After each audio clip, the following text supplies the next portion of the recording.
శీవల పుట్టాలోలే చిన్న పెద్ద కలిసి జాతర పోతున్నారే శిలక ఓరలు అడుగుతుండ్రే కదయే ఉన్నాదని సమ్మత్త సారాలమ్మల ఎనక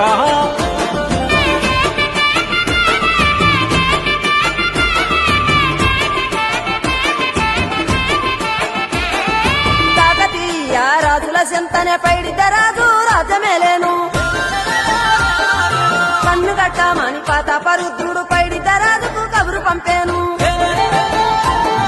మానులు మాకులు కుంటలు చెరువులు పంటలు మామని పన్నెందుకని న్యాయం ధర్మం సత్యం కోసం మట్టికి సైతం యుద్ధం నేర్ప